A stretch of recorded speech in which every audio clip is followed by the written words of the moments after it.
Israel was conducting extensive strikes on targets of the Iranian-backed Hezbollah movement in Lebanon, and that was asked as the residents of South Lebanon to keep away from Hezbollah posts. Now, this comes as Hezbollah launched hundreds of rockets at targets in northern Israel. The Israeli military spokesperson Daniel Hagari said that the latest strikes began after identifying an intention to fire on Israel.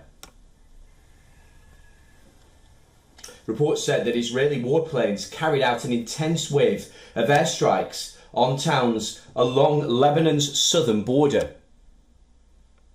and even further north on Monday morning.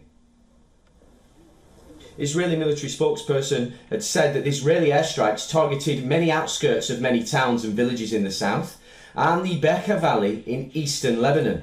Warplanes also carried out airstrikes on the Hermel area in northern Lebanon, Hezbollah's Al Manwar TV reported.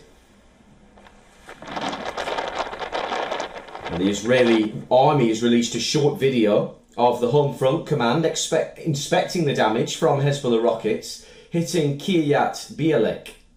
Hezbollah had hit the Ramat David near Haifa, a strategic location that had not been hit since the recent conflict in Gaza began.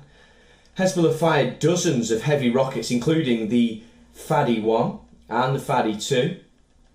Drones of the Islamic resistance in Iraq targeted the military of Israel's Golani observation base in the occupied Palestinian territories. Earlier, Israeli Defence Minister said that the action against Hezbollah will continue until the residents of northern Israel can return to their homes. We have a goal, ensuring the safe return of Israel's northern communities to their homes. And to do so, we will take all the necessary measures to achieve it. The sequence of actions serves the goals that we have set. We will continue using all means at our disposal in order to achieve our goals.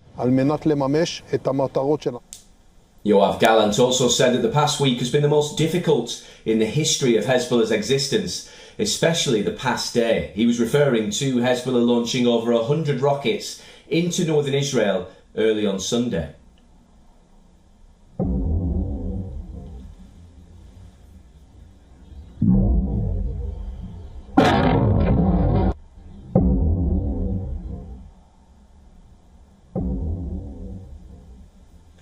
The rocket barrage overnight sent thousands of people scrambling into shelters.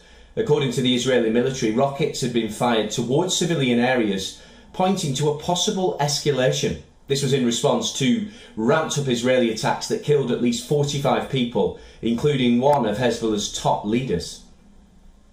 Thousands of Hezbollah supporters attended the funeral of one of the group's commanders who was killed in the Israeli airstrike in southern Beirut. Meanwhile, as Israel and Lebanon continue to engage in crossfire, US President Joe Biden has said that Washington plans to do everything possible to keep a wider war from breaking out in West Asia. Biden says they're still pushing hard, but Hezbollah has vowed it would keep fighting Israel until it agrees to a ceasefire in its war against Hamas.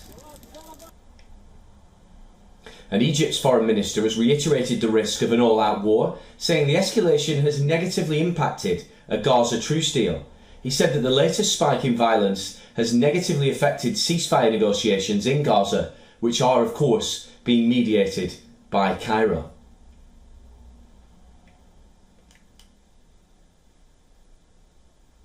Well, our correspondent Jodie Cohen brings us the latest on those tensions on Israel's northern border.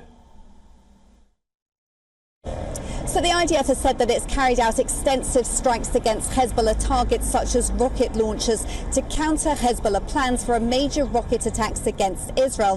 There have also been reports of a planned 7th of October style infiltration by Hezbollah in the Galilee region.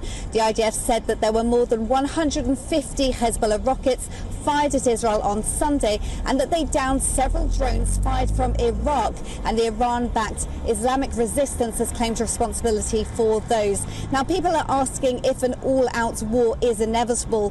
Hezbollah Deputy Head Naim Qassem said that Hezbollah has entered a new phase of its battle with Israel.